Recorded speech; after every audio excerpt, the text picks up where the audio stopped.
So it's the end of May, and I usually do reflections on each month and share my experiences and what I learned from each month based on a theme. And so May was about the theme of finance stability. And I've been sitting and thinking, putting my thoughts together.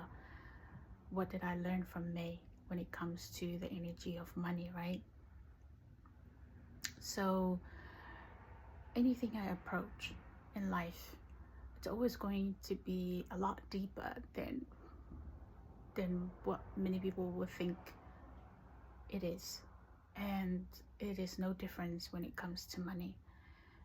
So because money is a constant moving energy, and it just got intensified as we grew older because of how it impacts our society and living wise, and how it has been put as like a paradise. When you accumulate enough that wealth, you have reached paradise in a sense, right? So I have been in that rat race of just working.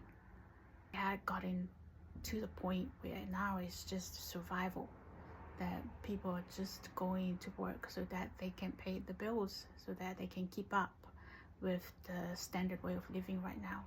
And so healing that mindset while the energy is live is quite challenging, because it is like, it's right there. It comes in, moves out. It's not like other traumas of your life that the cycle has already ended, and then you have that time to sit with it, process it, transcend it, transmute it, and then release it.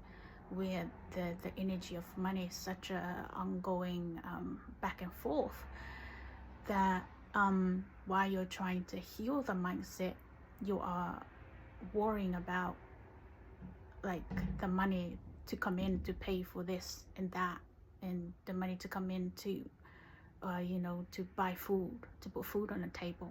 So that's where I was a little bit struggling with the healing process of that. And unawarely, I got into the same mindset, that just drilling myself to make something happen, because I was constantly thinking about materializing one of my projects so that I have something to showcase that I am financially stable.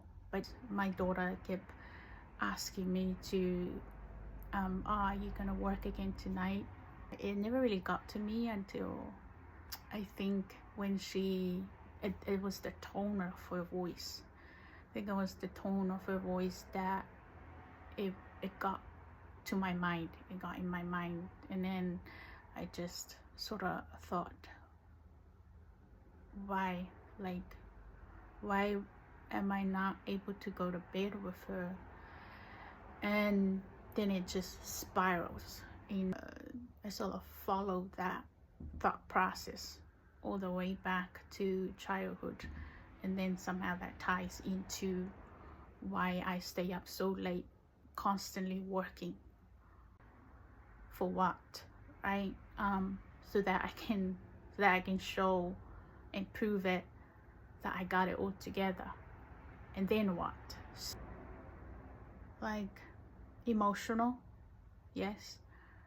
Sit back, yes.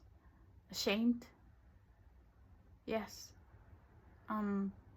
Because I thought, one thing that I thought that I was evolved enough to able to caught up to that type of shadow, but at the same time I didn't. It's because I was so comfortable. It didn't feel foreign to me.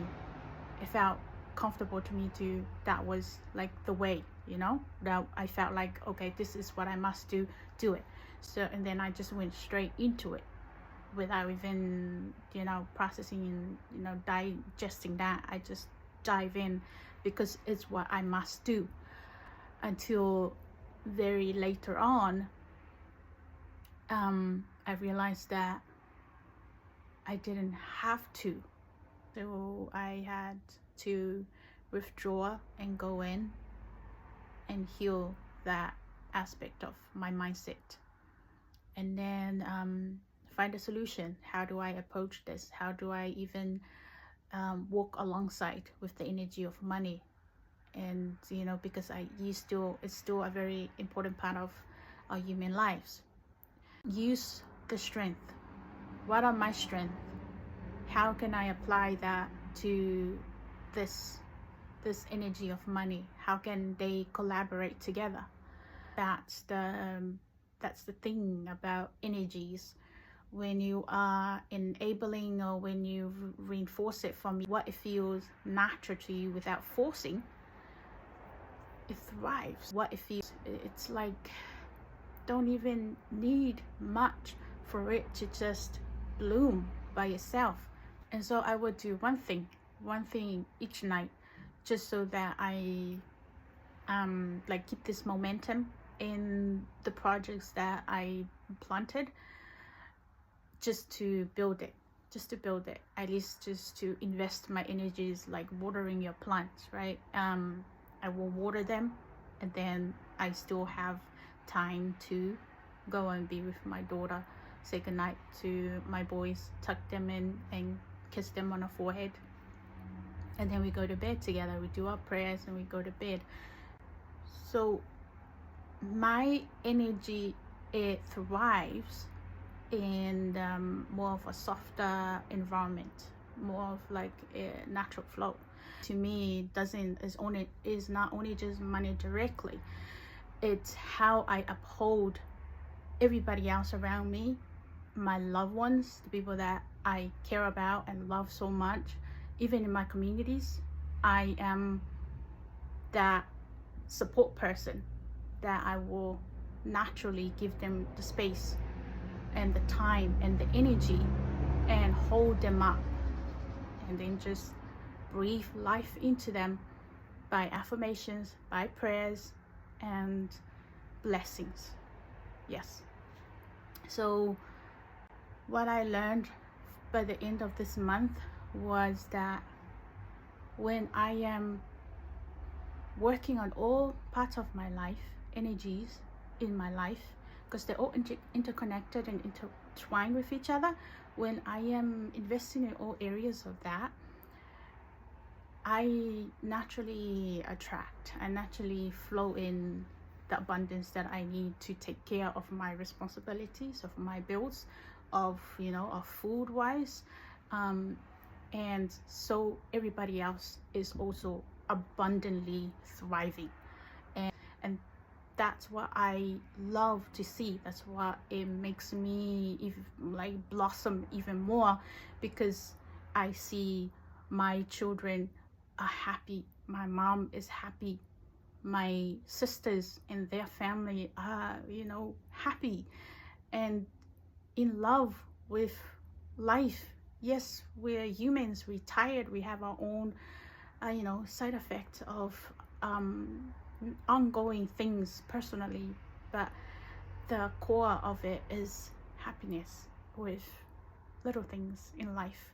So do I want that next level? Yes, of course, because money it enables a lot of things, and I could use money in so many different ways. I can picture it in my mind, can help with what is ongoing in our communities, people that is needed of it the most, in food, in essentials, in how our church is needing it to build the new church, because we increasing the numbers of people that come to our church, and then just in the country, so many people that are also in need of that finance help, but